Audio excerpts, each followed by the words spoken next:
Thank you very much. And that's not a karate black belt, that is a Six Sigma master black belt. So it's a process technique, to reduce defects. And the domain I've chosen now, my company is called Zoctr Health Private Limited, which is basically a home health company with a disruptive healthcare aggregator model. And so Six Sigma really applies very well.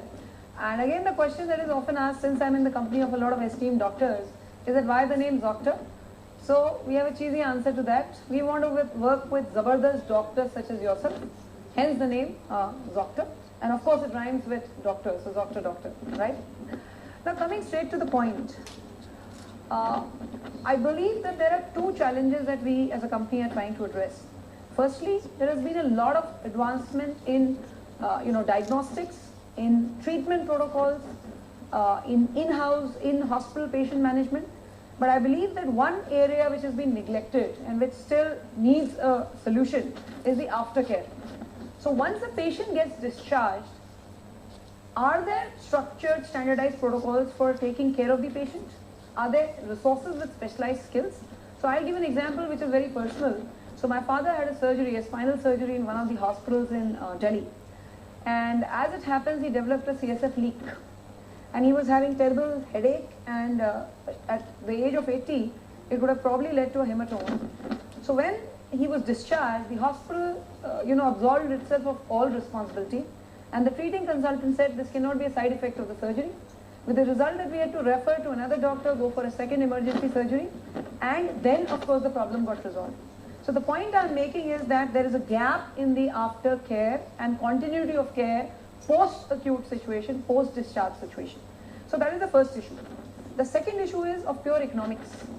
So we as a country have 0.9 beds per 1,000 patients, hospital beds, which is one of the lowest numbers, and it is lower than the WHO required average of 2.5 beds per 1,000 patients.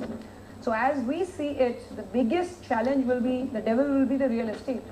So no matter how much infrastructure you build, hospital beds will not be able to match the population growth. And therein comes the need to have an innovative solution to this. And when I say that Zoctr is a disruptive healthcare aggregator, what we are trying to do here is to kind of address that need. So let me give an example. Now I am a patient of stroke, and I finished my acute critical phase and I am discharged. So doctor would refer the patient to Zoctr, and what we would do is that we would create a high dependency unit at the patient's home. So as an example, if the patient needs an aerobed for the next 3 months, a patient needs a suction pump, a cancer patient could be on a Ryle's tube, could need a suction pump, could need an oxygenator, wheelchair, CPAP, BiPAP, any of these devices. Second is we will make provision for 24/7 nursing staff. Now again, when I say nursing staff, see, it is a very different thing to say I am an A&M and I know how to put an injection and find a central line, than to say that yes, if it is cancer, I will be able to recognize the symptoms of a spinal cord compression, or will be able to handle a Ryle's tube, or will be able to manage stomach care. So we will make that provision. And then the third thing would be that we would also have what you call diagnostics. So anybody needs sample pickups from home, anybody needs mobile x-rays, we have mobile x-ray options as well.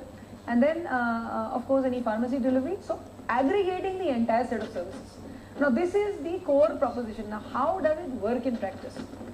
So the first thing that Zoctr is doing is that we are creating, picking up existing medical content in literature and creating massive libraries of training material, videos, and to-do cheat sheets. So if a patient has A, what will you do? I've interviewed nurses where I asked, what do you do in anaphylactic shock, and they do not have answers. So we will create those cheat sheets and put electronic content online.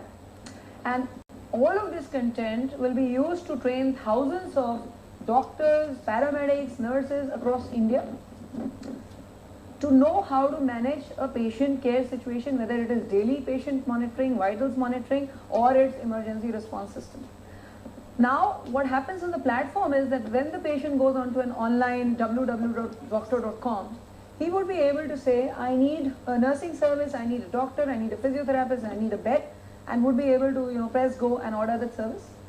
And suppose I am a patient out of Safdarjung Enclave. At the back end, I have these thousands of nurses, and of course some of them are mapped to Safdarjung Enclave, and with ICU skills or other skills depending on what the patient is looking at. And so 3 nurses will get kind of a confirmation that there's a patient.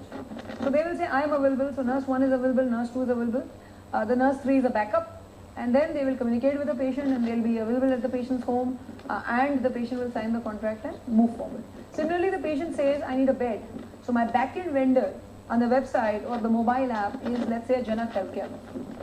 So they will arrange for the bed, they will arrange for the installation, the demo, whatever it takes, and then deliver the bed. So the HDU will be formed by these various aggregators.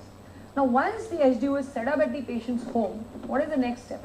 The next step is that obviously there's an EMR technology, and now we are very aggressively looking at using wearables as a technology. So instead of waiting for the nurse to say take vitals data, we are going to put a remote patch or a band, wherein we can look at heart rate, pulse oximetry, all the other blood sugar parameters, and now we are also looking at some devices wherein you can transfer the ECG, a 12-lead high-resolution ECG using a Bluetooth and a Wi-Fi integration technology. So what we are doing right now is to integrate some of these devices with our platform backend so that we can continuously pull in data from the patient's home and also see how the outcome is. The health outcome is the main thing, that how did the resolution happen over month 1, how did the patient improve? Over month 3, how did the patient improve? And what's also more important is, let's look at the scenario of geriatric patients. So it is not only me and the patient who is seeing the data, a patient's children sitting in the US could actually be monitoring their mother's heart rate and blood sugar levels 1,000 miles away. So that is how we would enable the EHR part. So that kind of sums up, the whole process. And again, what we are simply saying and what we believe the market should say tomorrow is that a doctor and a Zoctr together form a total health solution. Thank you very much.